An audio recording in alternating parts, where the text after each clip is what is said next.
En début de semaine, en Italie, dans la ville de Naples, une famille a emmené leur chien en souffrance chez les vétérinaires qui n'ont, malgré tous leurs efforts, pas réussi à soigner la pauvre bête.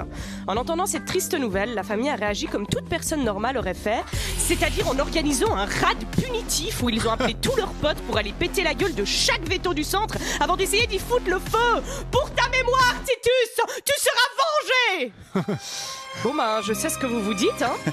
On dirait qu'ils ont plus grand-chose à foutre, la mafia italienne, non?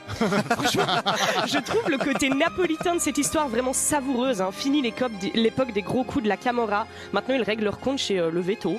Voilà, la street cred en prend un coup, mais l'honneur, c'est l'honneur, Franck. Je sais pas pourquoi j'ai fait un accent italien. C'était bien. Merci. Le vilain de cette semaine, c'est donc la vengeance. Gros principe que je trouve personnellement plutôt con.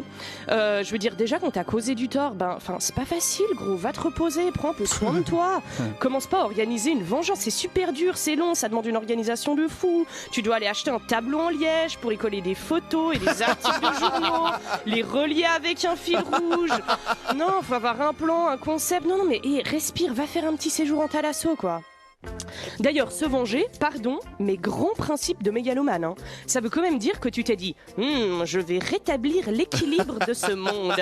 Mais tu te prends pour qui en fait, Léon? Tu crois que c'est avec ton cerveau moyen et ton tableau en liège que tu vas réussir cette tâche? Une tâche que même les plus grands n'ont jamais accomplie. Regarde, genre Dieu, il a quand même envoyé quelques déluges et une poignée de commandements et il a pas réussi à instaurer la paix mondiale. Est-ce que tu te penses supérieur à Dieu, Léon? Toi qui as le prénom d'une chaîne de restaurants belges spécialisée dans la moule frite. Puis pour revenir à cette histoire de se venger en allant péter la gueule à des vétérinaires, je me dis que c'est peut-être juste parce que le schéma de la violence chez les vétos il est inversé. Tu sais, c'est quand même méga chelou ce métier où tuer un animal devient un acte de compassion.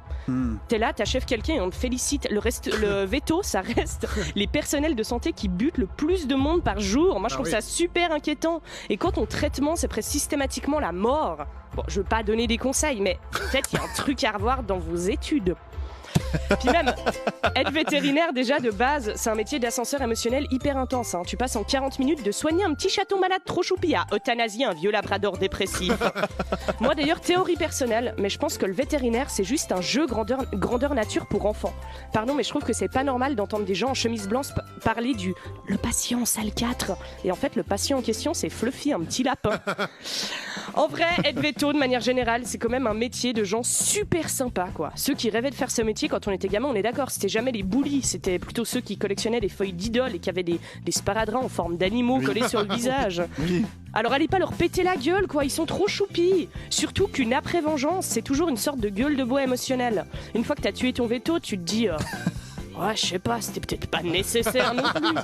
Parce qu'au final, se venger, c'est comme manger des pâtes double crème. On pense que ça va nous satisfaire, mais en vrai, c'est fade, c'est nul, et après, on a l'estomac tout noué. Et ben voilà, ça nous apprendra à acheter des tableaux en liège plutôt qu'à aller faire de la méditation.